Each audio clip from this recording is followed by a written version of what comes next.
I remember Sarah in her very calm, earnest voice saying, "My name is Sarah Ogan, and every word of this is true. I hate the capitalist system. I'll tell you the reason why. It's caused me so much suffering and my dearest friends to die." She went on verse after the verse of how her husband had died, her child had died. Them rich and mighty capitalists, all dressed in jewels and silk, while my darling blue-eyed baby, she starved to death for milk. I'll never forget that in all my life. And me, I'd never gone hungry except just by accident. And I realized that here was the side of America which people like me never would normally see. Dreadful memories, how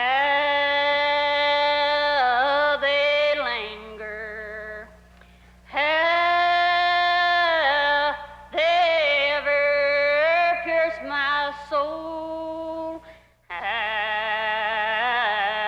they live in old Kentucky, die from hunger and from cold. Hungry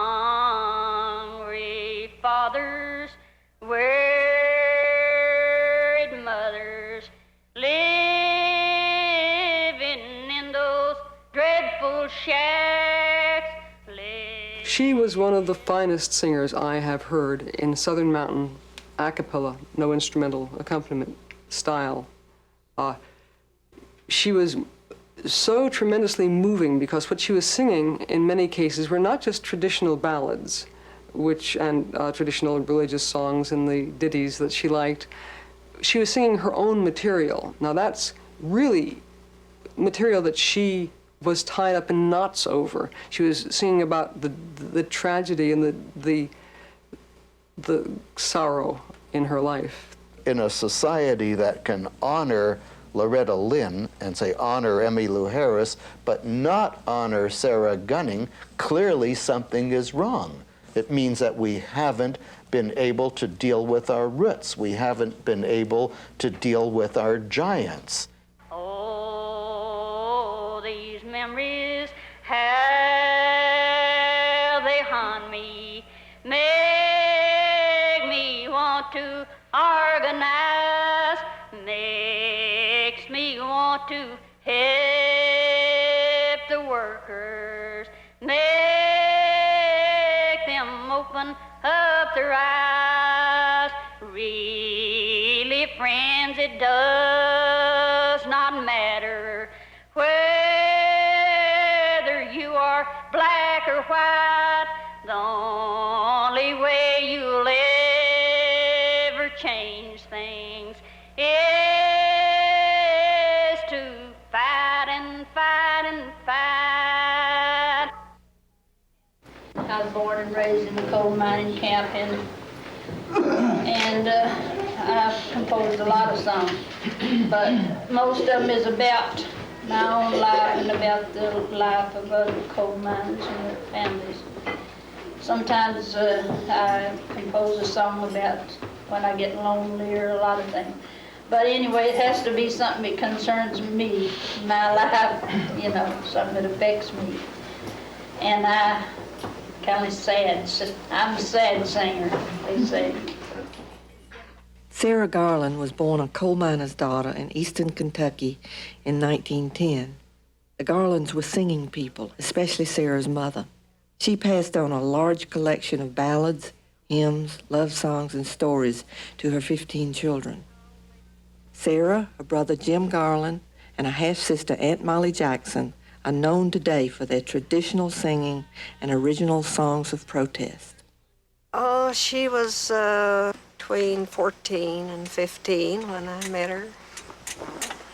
And I met her, and we hit it off. We became very good friends right away. And We went on, and then I met Jim, her brother, and we only was good friends while we became sister-in-laws, and we was pretty close from that day on. The Garland family, they like to sing, and Jim and Sarah, they was always singing, and they'd gather, even go out on their porch and sit down and go to singing, and 10 minutes, our yard was full of people. And we'd go to church, and that's just about the entertainment. There wasn't a lot of entertainment those days. We had no movies, no nothing, no radio, nothing. I wish I was a clerksman, could write a fine hand. I'd write my love letter that she'd understand. I'd send it on water that never overflow. Go back to Kentucky, try Nancy once more. Loving Nancy, I have returned home. I always did love you, and for your sake mourned. We're going to get married, I'd die for your sake. I threw my arms around her and felt her heart break. She didn't tell her mother she was getting married. She told me. We were pretty close friends, so I knew everything was going on. And she told me they were going to Middlesburg, Cumberland Gap, to get married. He was a miner, same as the rest of them. He worked in the mines as long. He worked in the mines and him sick. He had this lung trouble. He worked till they got, they struck. Naturally, he struck with them. He's a strong Union man.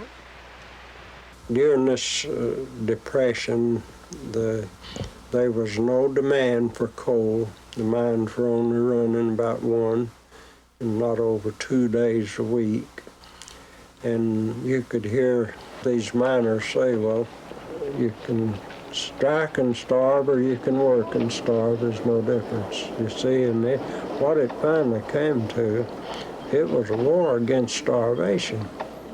You didn't have enough sometimes when you come out, you hadn't made enough that day to get food for your dinner that night. And they wanted to cut it down, I think, to 35 or 32 cents a ton. And there was no way in the world that they could live. They'd just be working for the companies. So they said, well, we just strike.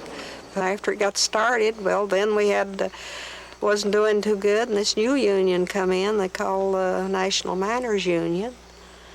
And they really got into it then. They organizing and bringing people in.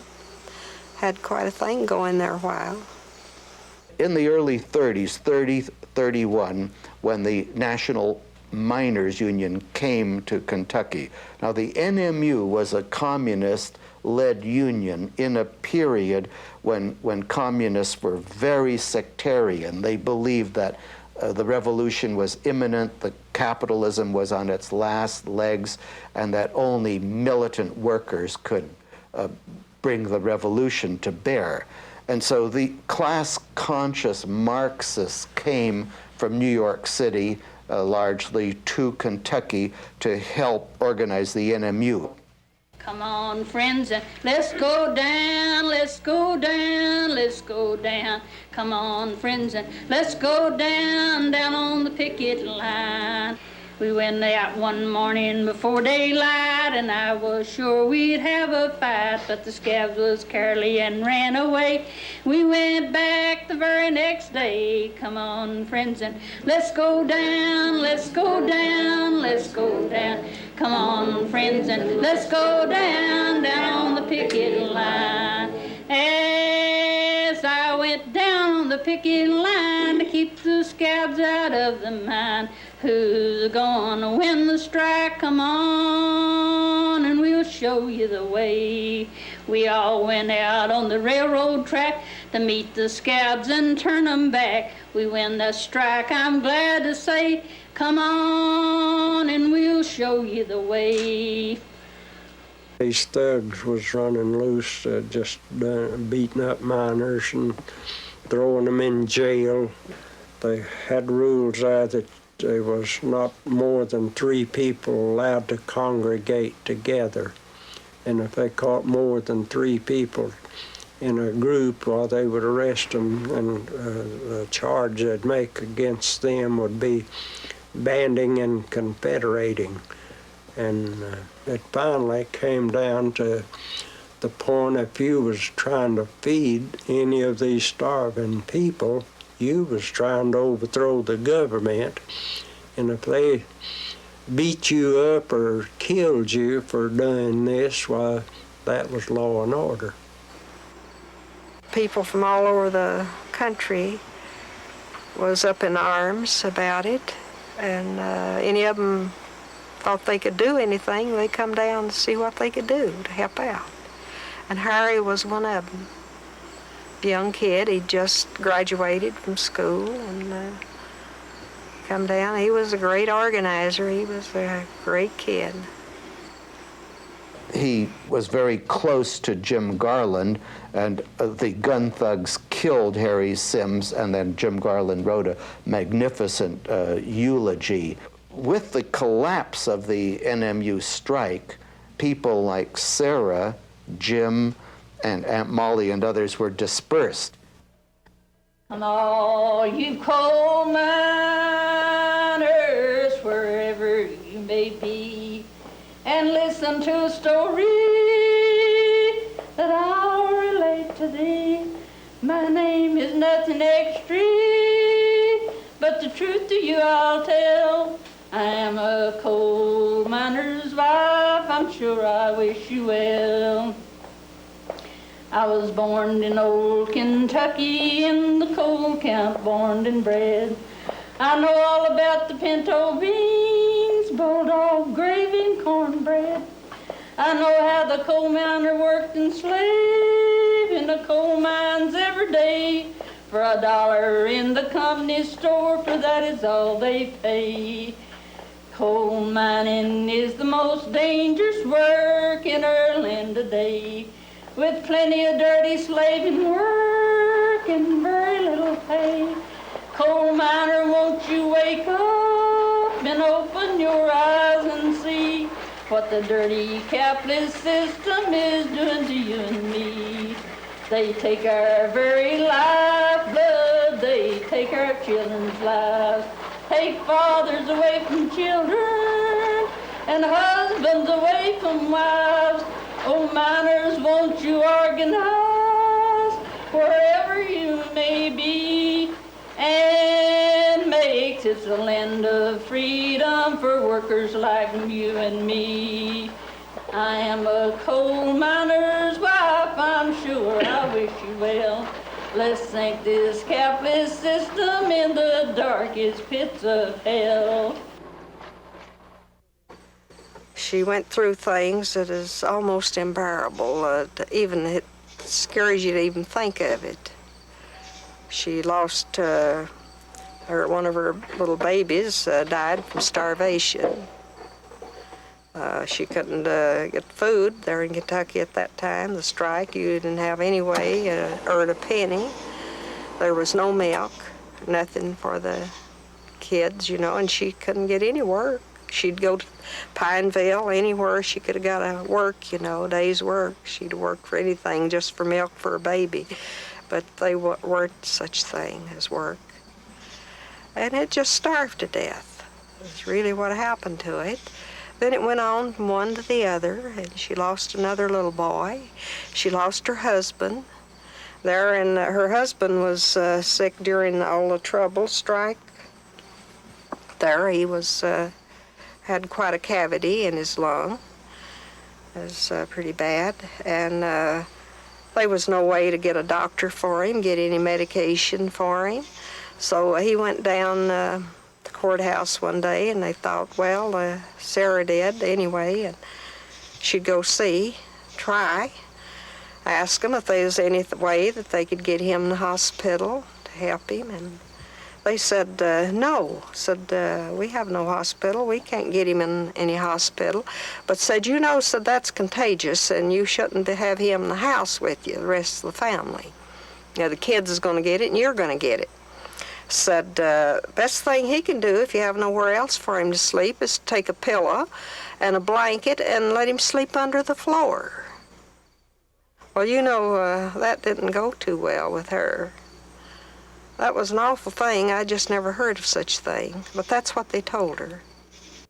Barnacle, she did her collecting of songs all down through this section, and she had got to know Jim and Aunt Molly, because you see, when this Dreiser committee took Aunt Molly to New York, of course, this was something new to hear a woman like Aunt Molly sing labor songs, and it made a hit in New York City at that time. Well, everybody that was interested in any type of folk singing or anything, well, they knew Aunt Molly then, you see. Well, Barnacle, naturally, she got acquainted with Aunt Molly. And then when she came down, we was recording Jim's brother, Bill, and he told us about Surrey.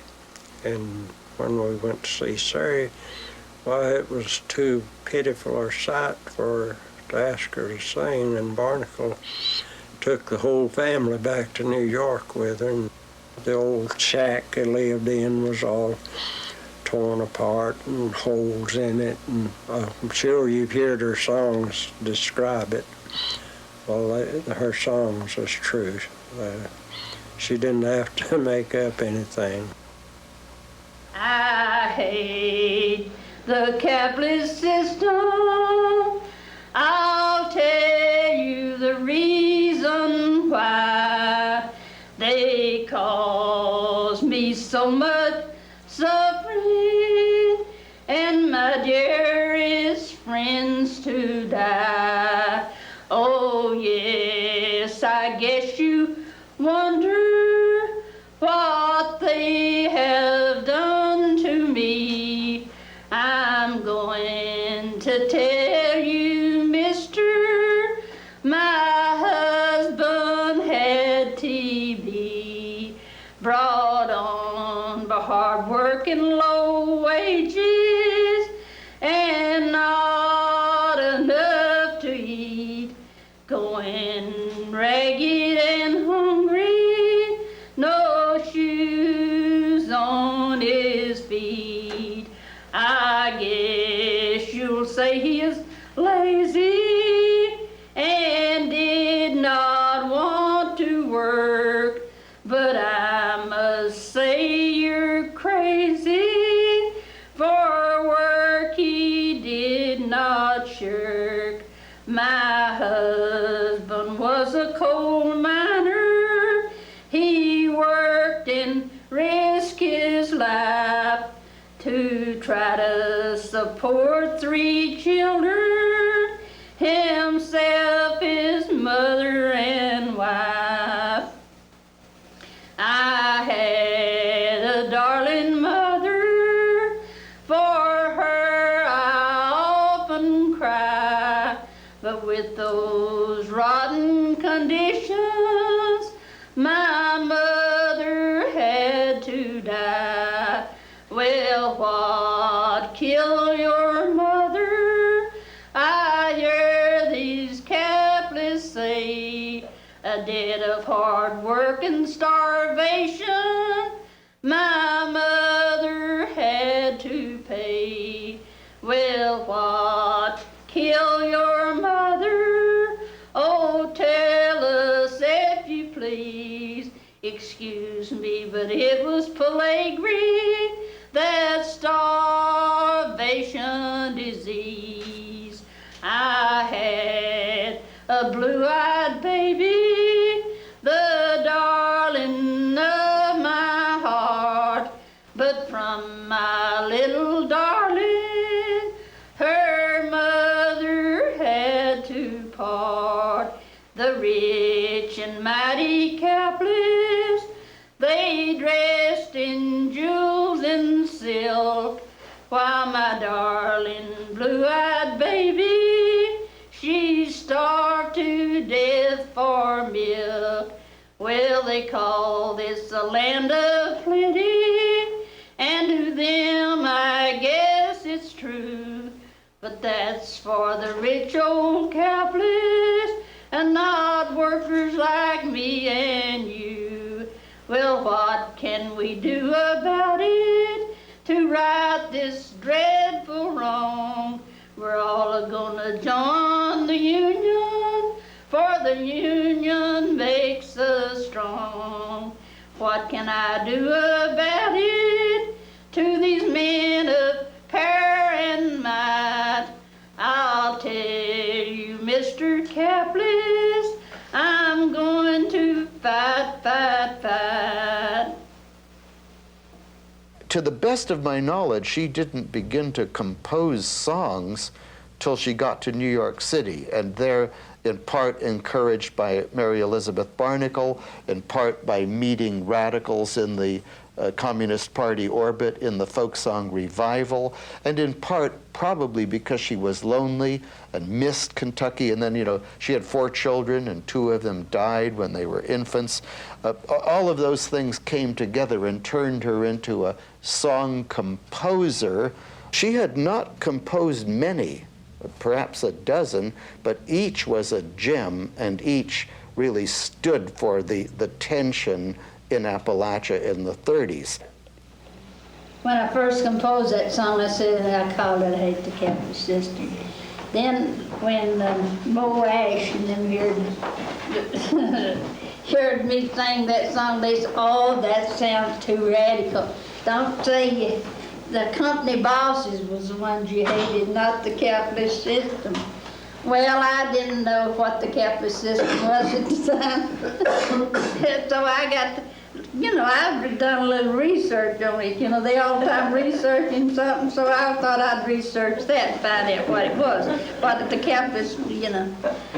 So I found out it was the people that had all the money. And then I said, well, after all, they was the ones that I meant in the first place. I was a teenager in New York City. I meet Sarah Ogan, pretty as a picture, golden curls, blue eyes, snub nose, already had 3 children as I remember. And she and her brother Jim Garland and her half-sister Aunt Molly had come to New York, and they lived in a little walk-up flat in the Lower East Side, just enough room, no more than just enough. And they ate their same old Southern food. It was like stepping into a little piece of Kentucky when you stepped into their apartment. And full of jokes, full of laughter. Sarah had a raffish, rakish sense of humor. They were in church once, and sitting right in front of her was a woman who had just come back from her husband after leaving him 3 times for various love affairs.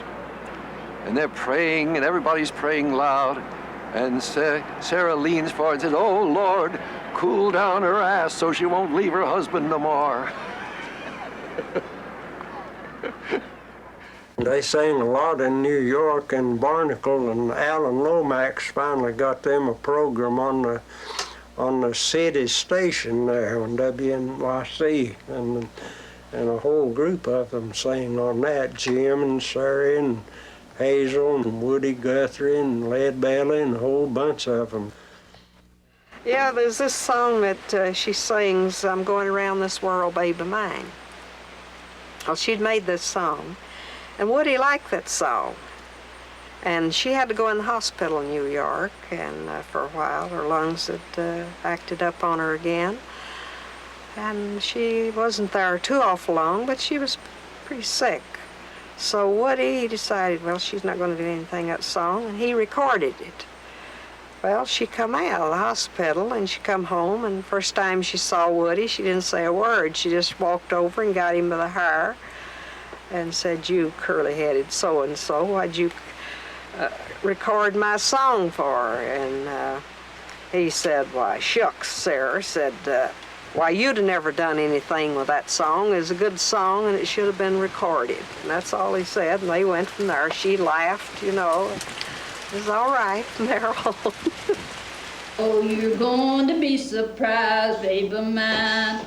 Oh, you're going to be surprised, baby mine. Oh, you're going to be surprised, for I'm going to organize. Yes, I'm going around this world, baby mine. Oh, I love the Union men, baby mine. Oh, I love the Union men, baby mine. Oh, I love the Union men. The way they're treated is a sin. So I'm going to organize, baby mine. Oh, I'm gonna write you a letter, baby mine. Oh, I'm gonna write you a letter, baby mine. Oh, I'm gonna write you a letter when the living gets better. But I'm gonna organize, baby mine. We were with Pete all the time when we were in New York, and Woody was always around with them, and Ledbetter, and also Burl Ives was there for a while. And we just know the whole group, Lee Hayes, Bess Hawes. Good memories I have of them, times we had. Did Sarah come and join with you? Oh, yeah, she'd join in and she'd sing. Everybody'd have a song they'd sing. They'd go to the hootenanny. When they had their hootenannies, why, each one of them would sing. And they'd get up and sing their song, whatever they wanted to sing. They had their turn to sing. And I remember one time we was having a hootenanny the day they declared war on us, and they was dropping the bombs on Pearl Harbor. We was at a hootenanny in the Greenwich Village. After that, soon after that, the war separated everybody. Pete went in the Air Force. Woody went in the Merchant Marines, and the rest of the gang, they was in something, and Jim and we went the West Coast. That separated everybody. Sarah remarried a man named Joe Gunning. He was a metal worker in New York City. He was a New York City urban industrial worker, a big fellow, friendly.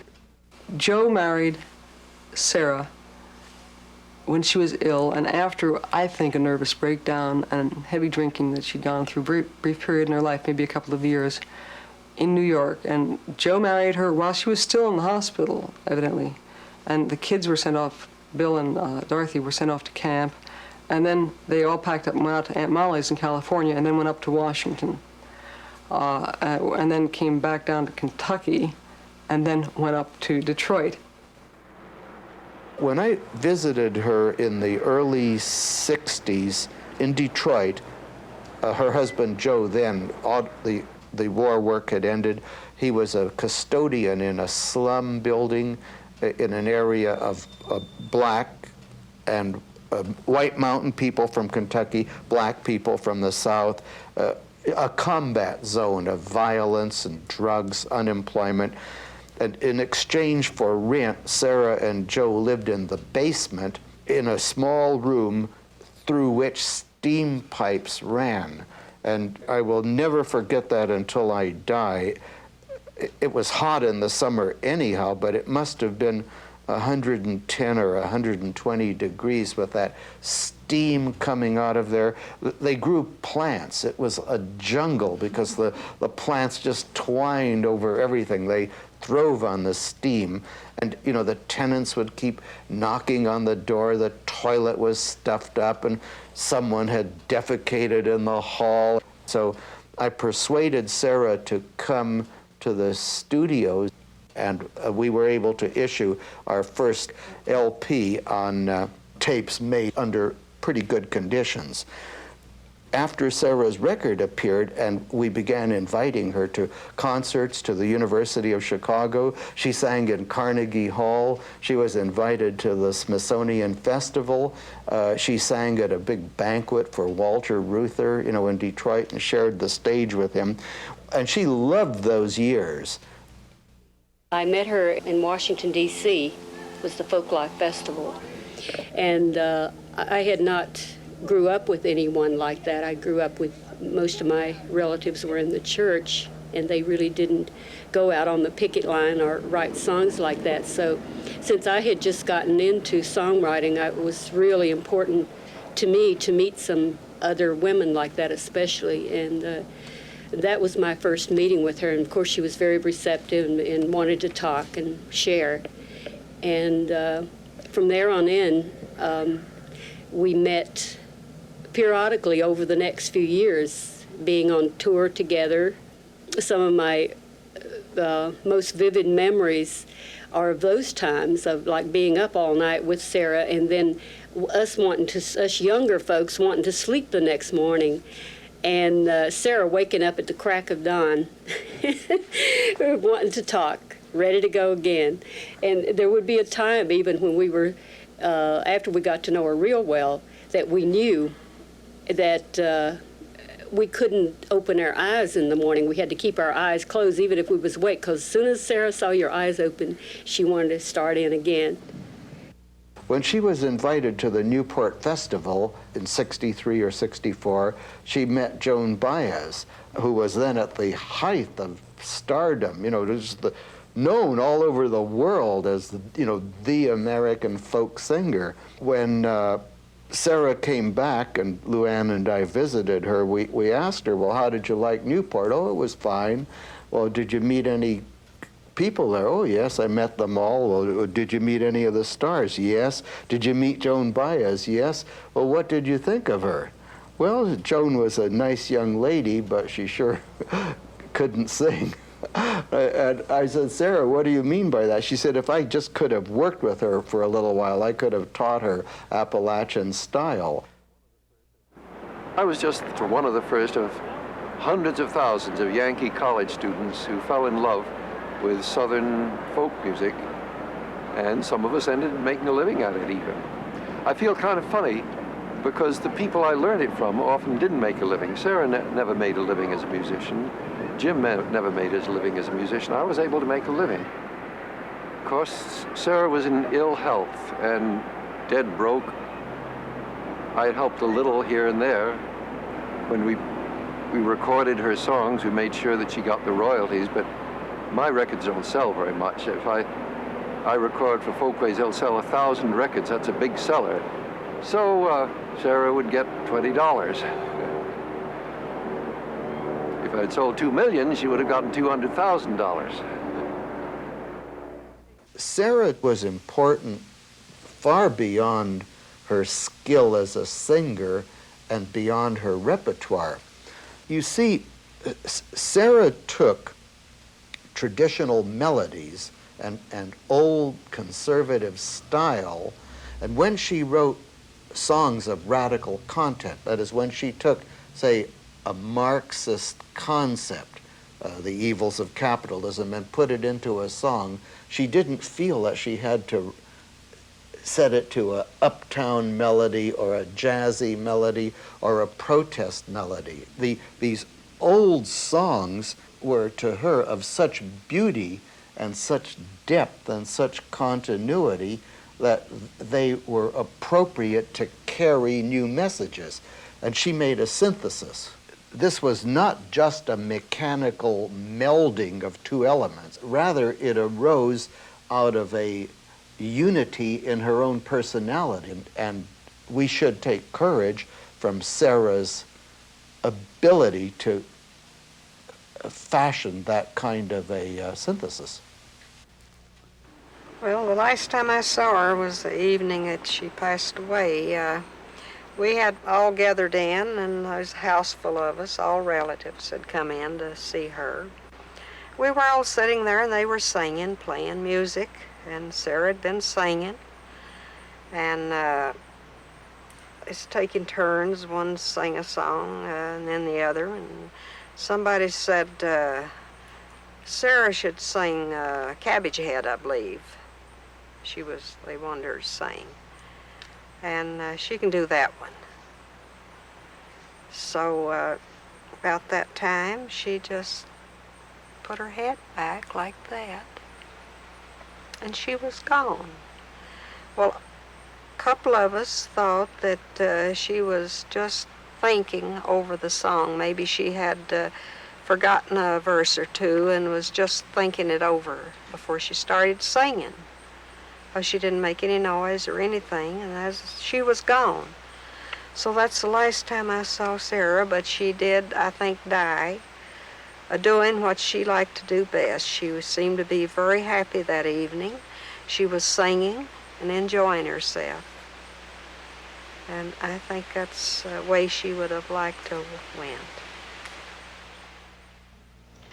I'm glad to leave something for the young people to listen to, because everything you hear on the songs of mine is the truth. And all the songs that I compose is the truth, because everything that I said happened in my song, it really happened. And in the two last verses, that song was left out. And anyway, says one of them said they come up to a miner's wife and say, "I know how you feel.